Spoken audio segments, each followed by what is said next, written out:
Mesdames et messieurs, cher Jean Duvillard, vous soutenez donc aujourd'hui, devant l'université Claude Bernard Lyon 1, une thèse intitulée « L'introspection gestuelle, la place des gestes et des micro-gestes professionnels dans la formation initiale et continue des métiers de l'enseignement ».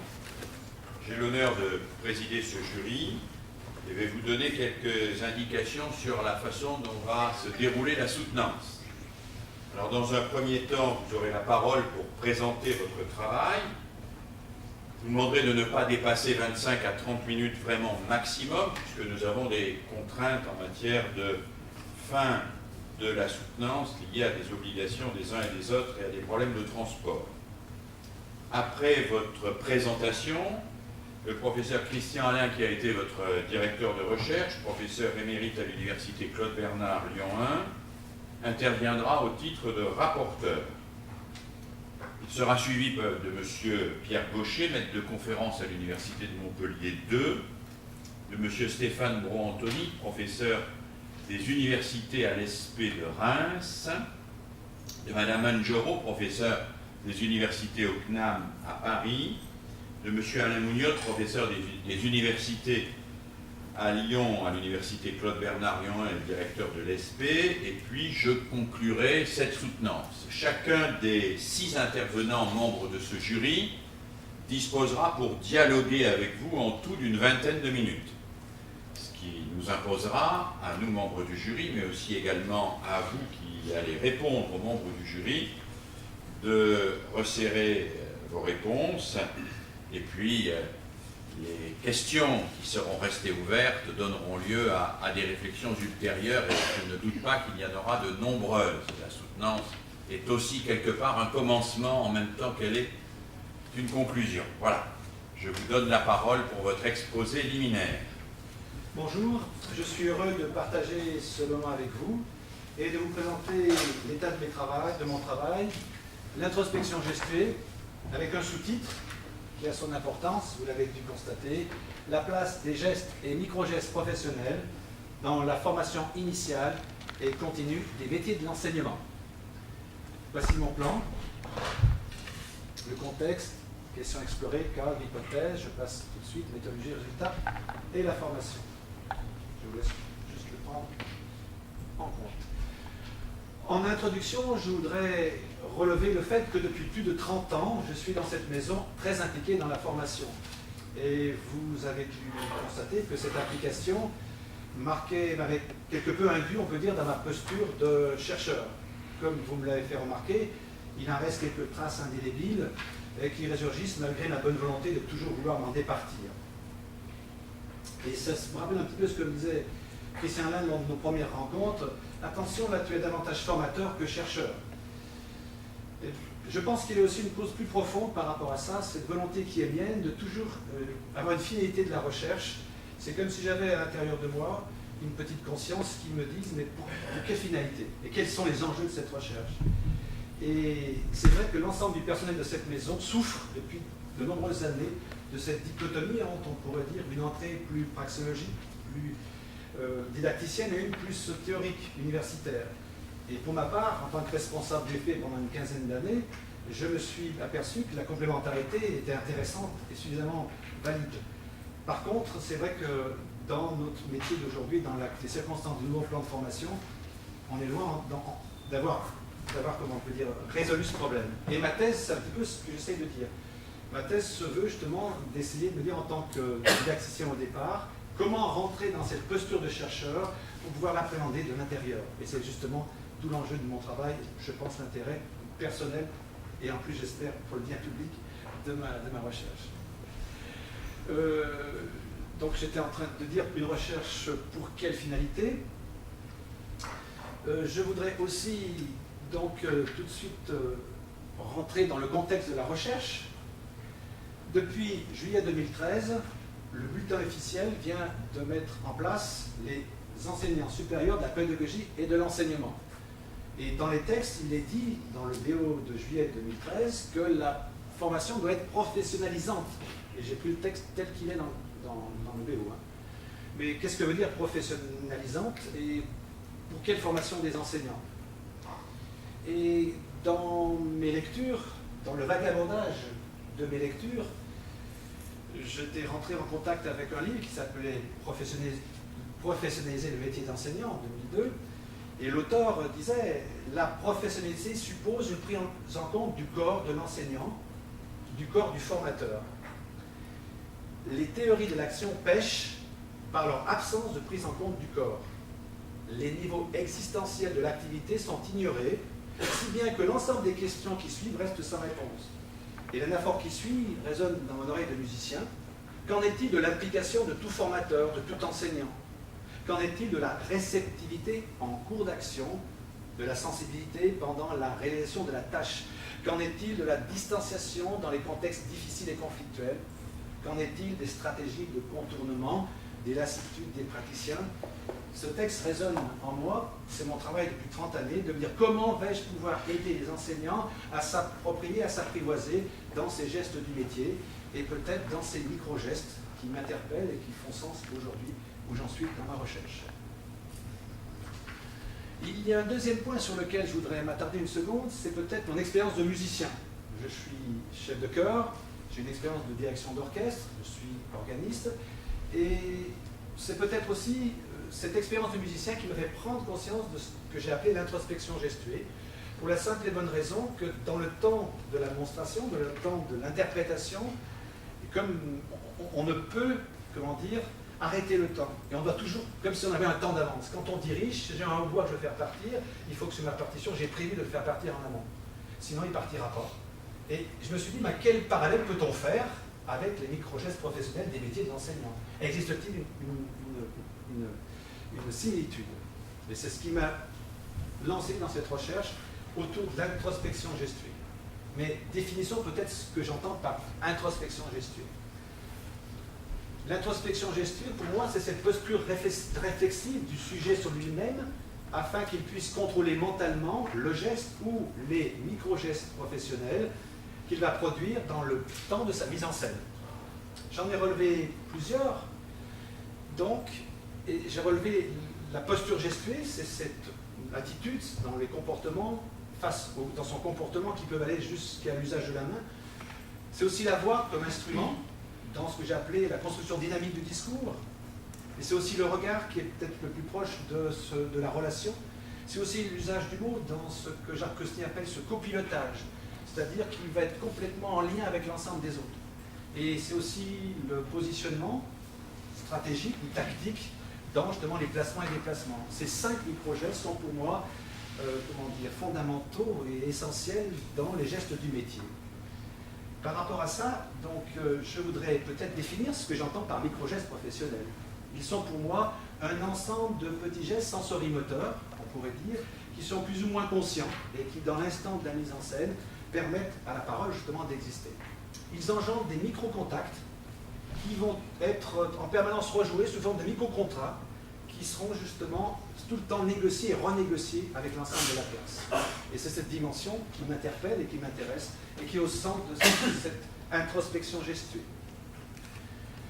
Dans son ouvrage La geste formation, Christian Alain, en 2010, parle de gestes professionnels. Il n'est pas le seul. Anne Giraud, Dominique Bucheton, enfin plusieurs avec lui parlent des gestes professionnels. Moi, je me suis intéressé aux micro-gestes professionnels et il présente le geste professionnel en ces termes qu'il représente pour lui la forme discursive et codée d'action d'expertise et de pouvoir savoir au sein d'une pratique culturellement et socialement identifiée. Il recense 12 gestes qui sont celui d'intervenir, apprendre, organiser, transmettre, se prendre en main, s'entraîner, s'évaluer, s'autoriser, s'écouter, s'adapter. Et j'en ai retenu 2, c'est celui de se mettre en scène et celui de s'observer. Le se représentant le sujet, le je dans le jeu de la mise en scène de la personne. Et cette image est capitale pour moi, dans le sens qu'en formation, comment donner une sorte d'assise à nos étudiants dans cette prise en compte du sujet, dans la mise en scène de leur personne. Identifier donc les micro-gestes professionnels en cours de construction au regard de ce que je peux observer, de ce que je peux analyser, de ce que je vais pouvoir catégoriser dans leur signifiance et leur insignifiance. Et c'est peut-être ça qui est au cœur de mon sujet. d'être capable de relier les savoirs de pratique professionnelle au savoir expert employé. Mais il fallait aussi que j'arrive à savoir dans quel cadre on travaillait. Et le cadre d'une situation d'enseignement est loin d'être neutre, et j'ai repéré 4 situations prototypiques. La première, pour moi, la situation d'imitation, qui prend pour modèle l'enseignant. L'enseignant doit être suffisamment explicite dans l'ensemble de ses gestes s'il veut que les élèves puissent reproduire ce qu'il est en train de montrer. Et je pense plus particulièrement à un cours d'éducation musicale, par exemple. Le modèle est quelque part essentiel, mais ça peut être aussi en mathématiques, où on verra peut-être plus tard dans un geste de démonstration en sciences physiques. Il y a des situations de lecture où l'élève doit percevoir, décrypter, décoder afin de produire et de donner du sens.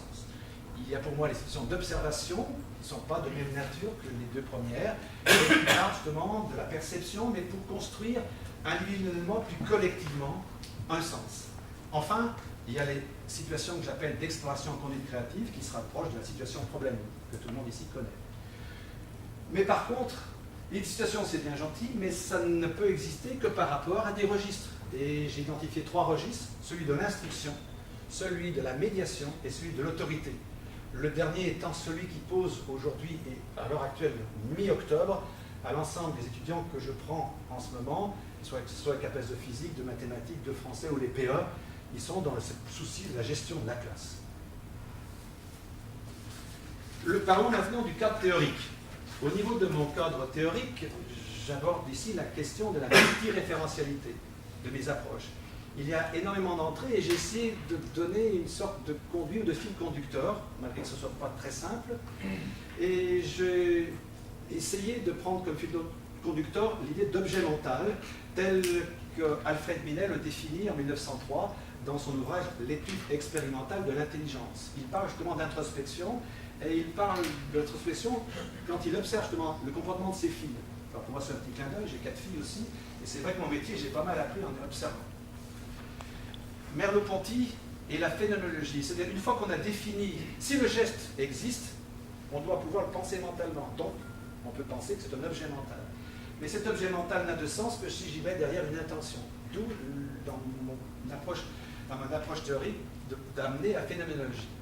Et dans la phénoménologie, il y a une question qui m'importe et qui je trouve intéressante chez Merleau-Ponty, c'est la place du corps. C'est vrai que j'aurais pu faire une analyse un peu plus fine peut-être que celle que j'ai faite, mais par contre, j'aimais beaucoup cette idée qu'il parle du corps comme ce guetteur au monde.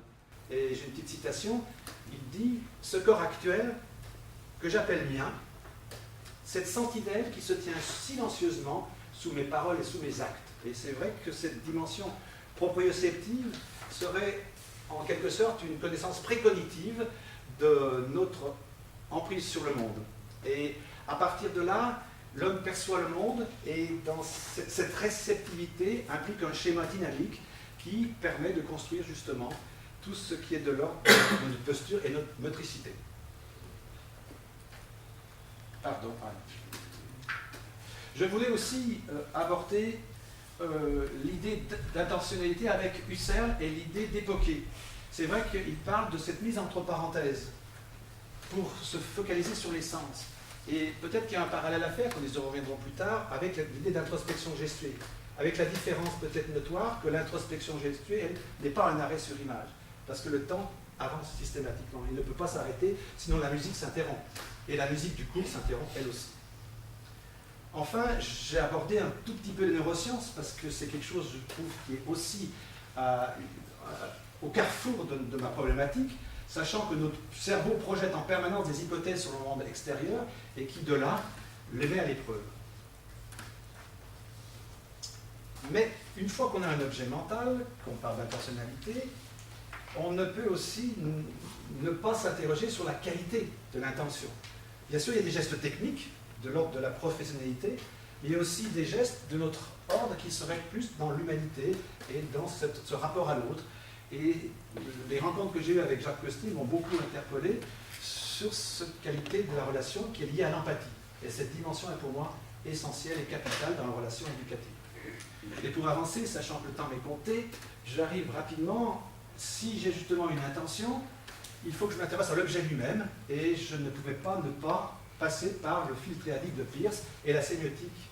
C'est vrai que Christian Alain m'a orienté dans cette direction. C'était pour moi quelque chose de difficile et délicat, sachant que les concepts sont quand même pas très faciles.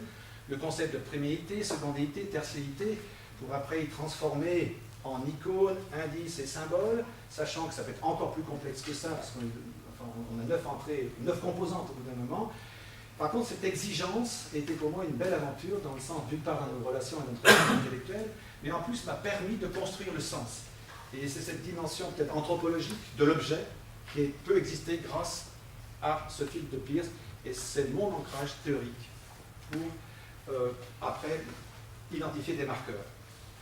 Je ne peux pas non plus évoquer, mais c'est pour moi beaucoup plus familier, c'est la filiation des sciences de l'éducation. Vous êtes ici présents pour beaucoup, et pour beaucoup d'entre vous, vous m'avez orienté dans mes lectures depuis maintenant de nombreuses années, et j'aurais pu ajouter, bien entendu, Marcel Postic, Marc Bru, etc., enfin tous ces gens qui m'ont aussi beaucoup apporté et qui sont sur l'observation. Mes hypothèses. J'ai 5 hypothèses. La première, c'est que les micro-gestes existent et qu'ils organisent l'activité professionnelle de l'enseignant. La deuxième, c'est qu'il est possible de savoir conscientiser un micro-geste opérationnel. La troisième, c'est que pour chaque champ disciplinaire, il existe des micro-gestes un peu spécifiques. La quatrième, c'est la précision didactique doit pouvoir s'associer à une dimension empathique. Enfin, la cinquième, en formation dite professionnelle, l'apprentissage des micro-gestes est possible et réalisable pour moi en formation grâce à des prototypes de situations que j'ai appelés des jeux de situation. Je voudrais tout de suite faire le point sur ces 5 hypothèses en montrant que sur les 5, il y en a 4 qui, par leur tendance et dans le croisement des données observées, vont plus ou moins nous orienter vers leur validation. La deuxième, par contre, contrairement à ce que nous envisageons au point de départ, est beaucoup plus subtile et est à retravailler dans le sens qui, pour moi, est au corps, justement, de l'introspection gestuée. Et c'est ce qui me fait marquer ici. Elle donne à penser ce temps de la conscience en acte. Sur la méthodologie, je suis parti de 9 sujets. Mon objectif étant de choisir 8 étudiants novices et un expert. Je voulais aussi croiser les disciplines, les champs disciplinaires. C'est pour ça que j'en ai choisi 2 en éducation musicale, 2 en sciences physiques, 2 en mathématiques, 2 comme professeur d'école, plus un expert. C'était pour justement voir des variances et pouvoir faire des comparaisons. J'ai choisi aussi des niveaux très différents, de la 6e, 4e, seconde, au CP, CE1, CM. Ça me permettait justement de voir si, en fonction des niveaux, des choses se corroboraient. La méthodologie. Je suis parti à partir d'enregistrements en classe, puis une fois que ces enregistrements étaient faits, nous sommes revenus avec les novices et un tiers ami, et nous avons enregistré des entretiens d'auto-confrontation avec un tiers. J'ai commencé par faire des transcriptions linéaires. Ces transcriptions linéaires ne m'ont pas amené à à grand chose, donc il a fallu tout que je reprenne et que je fasse des transcriptions par rapport aux catégories qui étaient les 2 gestes professionnels et surtout mes 5 micro-gestes. À l'issue de ça, j'ai pu obtenir des formulations assez complexes et compliquées par rapport au fil de Peirce, et au bout d'un certain temps, avec Christian Alain dans nos échanges, nous avons décidé de faire en sorte que ça se résumerait en un seul mot. Donc ce travail de synthèse est une vraie belle aventure pour moi, et qui m'a demandé des heures et des heures de réflexion, et je remercie Christian Alain de m'avoir aidé à grandir, si je veux dire, dans ce travail. Il y avait autre chose que je n'avais pas prévu au départ, c'est les entretiens informels. Dans cette maison, on se croise avec des enseignants, et puis finalement, je les retrouvais 2 mois après. Et automatiquement, on discute, qu'est-ce qui s'est passé, comment fonctionne la dernière fois qu'on s'est vu. Et plus d'une fois, c'était peut-être là que se trouvent mes petites pépites, et qui prouvent peut-être l'intérêt de ce travail, c'est que les enseignants me disaient « Ah ben maintenant que je me suis vu, et que j'ai vu l'incidence de mes gestes, je peux m'en servir à bon escient. » D'où l'intérêt peut-être de ce travail. Et une dernière chose sur la méthodologie, j'avais toute une catégorie de gestes qui ne correspondaient pas à mes 5 marqueurs. Et c'est ce que j'ai appelé les gestes parasites. Et finalement, c'est peut-être dans l'insignifiance de ces gestes que l'on trouve aussi des choses, enfin des éléments, des marqueurs qui créent sens dans la posture. En rentrant dans une classe, 2 diapositives Alors pour chaque marqueur, j'ai des tableaux, alors c'est assez complexe, vous avez pu voir. Et ici, tout simplement, j'ai un tableau qui résume en disant la main qui implique et la main qui explique. On voit bien qu'ici, le formateur, l'enseignant, implique avec son doigt une réponse d'un élève. Par contre, il n'y a rien à voir avec le geste de démonstration dans l'accompagnement formatif d'une situation d'exploration avec des enfants. Autant d'éléments que j'ai pu après résumer dans la première compétence, dans le premier micro-geste, qui est une compétence de fait, oui, professionnelle, en disant que le micro-geste implique et organise l'activité de l'enseignant pour chacun des 5 micro-gestes que nous avons observés. Et je parlais de cette petite pépite peut-être tout à l'heure, et c'est bien dans l'importance du détail que l'on trouve justement la signifiance de notre métier. Si je passe, par exemple, par le micro-geste de la voix, et que je le passe au fil de Peirce, entre icône, indice et symbole, on voit justement les différences qu'il peut y avoir entre le registre de l'instruction, de la médiation ou de l'autorité, et le côté plus ou moins impressif qui va, au niveau symbolique, être le savoir, la médiation ou la loi. Je m'excuse de passer un peu vite, mais le temps m'étant compté. Je ne m'en arrête pas là, et j'ai énormément de marqueurs qui sont autant de signes qui peuvent donner justement du sens aux micro-gestes de la voix. Vous les retrouvez ici, il y en a une dizaine, et pour l'ensemble de mes micro-gestes, on est devant ce type de tableau passé au filtre de Peirce. La deuxième hypothèse est celle qui retient toute mon attention, particulièrement, que veut dire conscientiser un micro-geste. Je me suis aperçu que l'enseignant n'a pas forcément conscience de son geste dans l'instant où il le produit. Par contre, je me suis aperçu aussi que s'il l'a identifié en amont, il peut en avoir conscience. Mais pour cela, il faut qu'il l'ait, dans un premier temps, repéré en amont, puis identifié dans sa signifiance et son insignifiance, avant d'être capable de se l'approprier pour être capable de l'utiliser sciemment. Enfin, troisième hypothèse, l'impact de la relation éducative est de voir quelle intention est véhiculée derrière ces gestes plus ou moins techniques.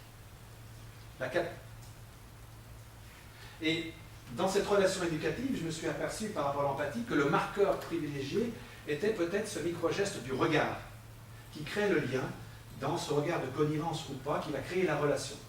Et ça me permettait de dire aussi, de signifier que, en fonction des micro-gestes, ils n'avaient pas forcément toute la même place, ils n'étaient pas tout à fait de même nature. Celui-ci est d'autant plus orienté vers la relation éducative. La quatrième hypothèse, les 5 micro-gestes sont transversaux dans le registre de l'autorité.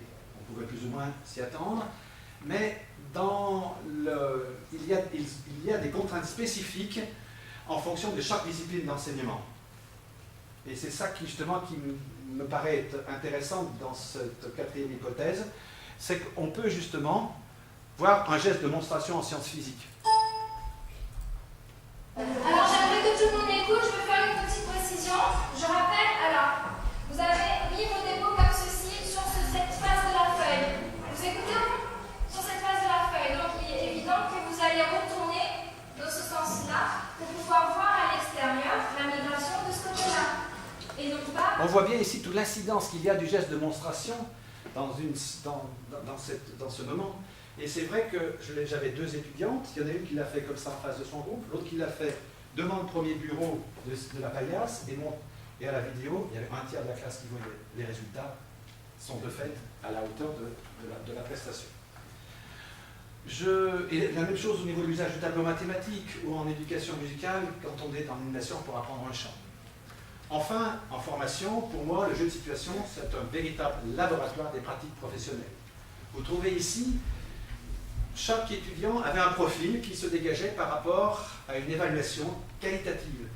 Parce qu'il me semblait que c'était intéressant pour pouvoir... Alors j'ai choisi l'échelle de l'Educare, vous me posiez la question, et tout simplement parce que de visu, à l'œil, on pouvait repérer des variabilités, repérer des variances. Et quand je les comparais, par exemple sur un autre qui est par exemple le parcours intonatif, on voit tout de suite la différence entre les 2 profils. Par contre, ça me permettait aussi, dans la fréquence et la qualité de l'usage de la main, ici, de pouvoir, en quelques secondes, avoir sous l'œil les différentes de profils. Même chose dans les différents registres, que ce soit celui de l'instruction, de la médiation, est peut-être là celui qui parle plus de l'autorité, avec les gestes d'énervement, de nonchalance ou autres, sachant que certains ne l'utilisent pas du tout, et donc ça me permettait, cette échelle de Likert, de pouvoir justement donner sens à mes observations. Alors je ne sais pas quelle validité elles peuvent avoir, mais c'est quand même très lisible et ça se corrobore au niveau de ces résultats. En formation, passons maintenant au niveau de la formation, le jeu de situation est pour moi capital parce qu'il permet justement d'apprendre à s'observer et de se mettre en scène. Il permet d'inventer des scénarios, etc., de se les représenter mentalement. Il permet d'explorer des situations spécifiques, d'expliciter des problèmes pédagogiques, construire du sens. Il faut que j'avance. Je ne me suis pas resté là et j'ai, depuis 2 ans, mis en place, grâce à l'aide du service ICAP de l'université, un site qui s'appelle La Voix de l'enseignant. Et ça permet de revivre les cours que l'on fait en classe. Ça permet aussi, à toute heure du jour et de la nuit, de pouvoir revenir sur ce qu'on a fait. Et plus que ça, ça permet de se souvenir sur des compétences complémentaires telles que celles pour réaliser des animations 3D et comprendre comment le mécanisme de la respiration fonctionne dans cette posture, etc. Il y a aussi la réalisation d'un MOOC qui rend le dispositif pour moi interactif. Notre objectif étant de mettre à disposition des étudiants des réponses à leurs problèmes et qu'ils puissent, grâce à ça, apporter des témoignages, partager des pratiques et évaluer des compétences. C'est pour moi un véritable défi aujourd'hui. Enfin, en conclusion, je voudrais donc revenir sur le titre même de ma thèse, Introspection gestuelle. C'est bien du sous-titre que j'ai traité, en effet, à savoir les gestes et micro-gestes professionnels des métiers d'enseignement. Ma méthodologie ne m'a pas permis directement, bien sûr, de parler de l'introspection gestuelle, mais bien d'en circonscrire les contours et de clarifier les différents champs et les contraintes dont elle dépend. Parce que finalement, j'aurais pu me satisfaire de faire uniquement sur les micro-gestes, mais pour quelle finalité? C'est pour ça que j'ai mis entre guillemets mon titre. Faire uniquement des micro-gestes pour repérer qu'ils existent, je n'en ai pas tellement l'intérêt. Donc d'où l'idée d'avoir mis ce titre. En conclusion, cela me permet de reprendre, Madame Giraud, votre proposition, de se rapprocher des travaux de Foucault sur l'histoire de la sexualité, et notamment son 3e tome de Souci de soi. Votre analyse clinique me renvoie à mon propre travail et pointe les moments de subjectivité qui persistent, malgré mon intention de garder une posture de chercheur la plus possible objective. Une sorte de clin d'œil, l'introspection gestuelle n'est-elle pas justement la seule garante qui me permet de garder ce souci d'objectivité? S'appliquer à soi-même ce que l'on voudrait que les professeurs stagiaires découvrent dans ce travail de thèse fut pour moi un beau défi que je me suis forcé de relever. Sans vouloir rentrer dans une analyse totalement clinique, en conclusion sur la question du souci de soi, je voudrais revenir sur l'image peut-être des 3 pas de la personnalisation selon Théard de Chardin, où nous sommes tous amenés à nous dépasser et en nous déplaçant dans une direction qui nous amène le bien-être. Le premier, se centrer sur soi, le second, se décentrer sur l'autre, et le troisième, se surcentrer sur plus grand que soi. N'est-ce pas l'enjeu que j'essaye de faire par rapport à la formation et le plaisir que j'ai tous les matins à venir dans cette maison. Merci de votre attention.